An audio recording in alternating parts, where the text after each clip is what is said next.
श्री स्वामी समर्थ. सर्व बंधू आणि भगिनींच्या आपल्या चॅनलमध्ये स्वागत आहे.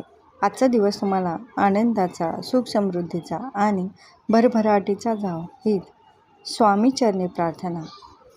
माघ महिन्याच्या शुक्ल पक्षातील सप्तमी तिथीला साजरा केला जातो तो म्हणजे रथसप्तमी. या दिवशी सूर्यदेवतेची विशेष पूजा केली जाते. या सप्तमीला अचला सप्तमी, आरोग्य सप्तमी, अर्क सप्तमी किंवा माघ महिन्यातील माघी सप्तमी असेही म्हटलं जातं. रथ सप्तमी ही 25 जानेवारी 2026 वार रविवार या दिवशी साजरी केली जाईल.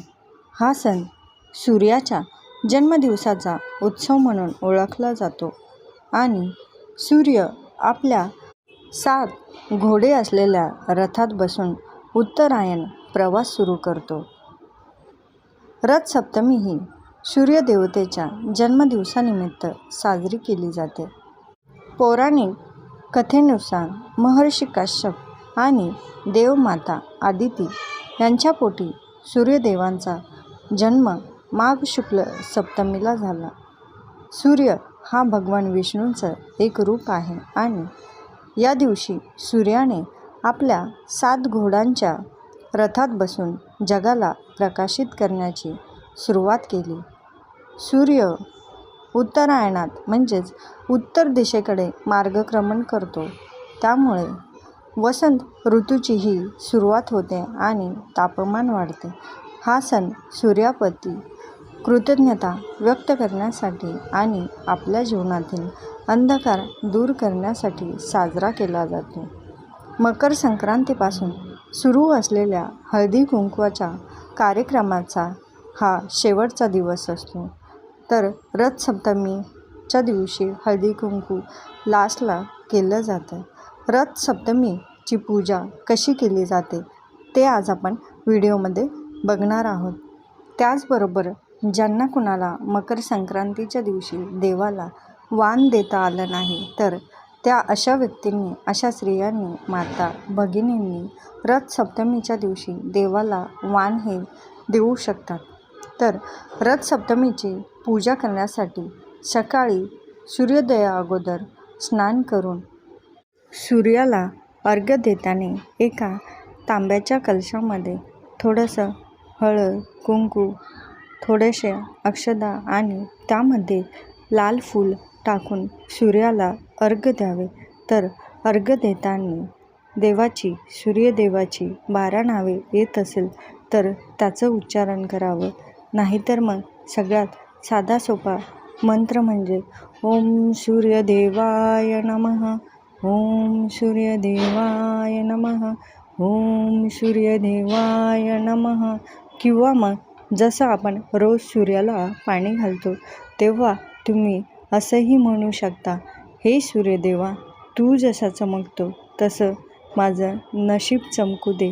याही गोष्टी तुम्ही आजच्या दिवशी बोलल्या तरीही चालेल. अशा प्रकारे आपण आज सूर्याला अर्घ्य द्यावे.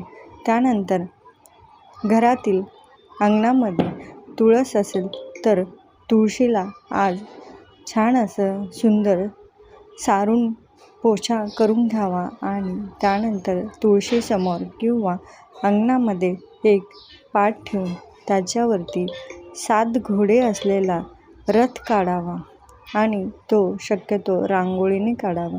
तर त्यामध्ये आपल्याला सूर्यदेवाची प्रतिमा असेल तर त्या रथामध्ये सूर्यदेवाची प्रतिमा ठेवायची. नाहीतर मग आपल्याला रांगोळीने त्यामध्ये रथामध्ये सूर्य काढावा. सूर्यदेवाची उपासना करताना सूर्यदेवाचा मंत्र जाप करावा. सूर्यदेवाला हळद, कुंकू, अक्षता, फुले अर्पण करावी आणि आजच्या दिवशी थोड्याशा गौऱ्या असेल तर शेणाच्या गौऱ्या पेटून त्याच्यावरती एक मातीचं बोळकं किंवा एखादं मातीचं भांडं ठेवून त्याच्यामध्ये दूध आणि थोड्याशा तांदूळ, बऱ्याच ठिकाणची पद्धत ही वेगवेगळी असते, तर फक्त दूध आणि हळद त्या बोळक्यामध्ये घालून ते दूध तापवलं जातं. जर ते दूध पूर्वेकडे किंवा उत्तरेकडे सांडला गेलं तर आपल्या घरात पुढच्या वर्षी नक्कीच धनाचीही भरभराटी होते आणि खूप खूप शुभ मानलं जातं. तर त्याचबरोबर आपल्या घरातील एखाद्या व्यक्तीला सर्दी खोकला येत असेल तर अशा वेळेस बोळक्यामध्ये तापवलेलं दूध हळदीचं जर पिलं तर याने ताप किंवा खोकला हा लगेच राहतो. अशा प्रकारे आपल्याला दूध हे ओतू घालायचं आहे. त्याचबरोबर आजच्या दिवशी नैवेद्य म्हणून आपल्याला खीर पुरी किंवा मग चणेपुरी किंवा मग तांदळाच्या खिरेचा आजच्या दिवशी हा नैवेद्य दाखवला जातो. त्याचबरोबर आजचा हा हळदी कुंकवाचा शेवटचा दिवस आहे. तर ज्यांना कोणाला संक्रांतीचं वाण देता आलं नाही देवाला किंवा हळदी कुंकू करता आलं नाही तर अशाने आजच्या दिवशी हे हळदी कुंकू किंवा देवाला वाण हे जरूर द्यावं. गणिका नावाच्या महिलेने तिच्या संपूर्ण आयुष्यात कधीही कोणतेही दानधर्म केले नव्हते. जेव्हा त्या महिलेचा अंत झाला तेव्हा ती वशिष्ठ ऋषींकडे गेली. त्या महिलेंनी ऋषींना सांगितले की मी कधीही दान केले नाही, मग मला मोक्ष कसा मिळेल? ऋषींनी सांगितले की माघ महिन्याच्या शुक्ल पक्षातील 7व्या दिवशी अचला सप्तमी आहे, म्हणजेच रथ सप्तमी आहे. या दिवशी दान केल्याने इतर कोणत्याही दिवसापेक्षा 1000 पट जास्त पुण्य मिळते. या दिवशी पवित्र नदीत स्नान करा, सूर्याला जल अर्पण करा, दिवा दान करा आणि दिवसातून एकदा तरी मिठाशिवाय अन्न खा. असे केल्याने मनुष्याला मोठे पुण्य मिळते. सप्तमीच्या 7व्या दिवशी गणिकेने उपवास केला आणि ऋषी वशिष्ठांनी दिलेल्या सर्व सूचनांचे पालन केले. काही दिवसांनी गणिकेने तिचा देह सोडला आणि स्वर्गाचा राजा इंद्राच्या अप्सराचा प्रमुख होण्याचा भाग्य तिला मिळाले.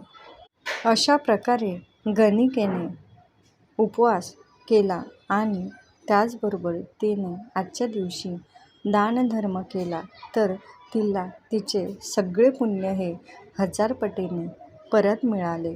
तर तुम्ही आम्हीही अशीच सेवा करा. रथ सप्तमीची जर तुम्हाला माहिती आवडली असेल तर नक्की लाईक, शेअर आणि सबस्क्राईब करा.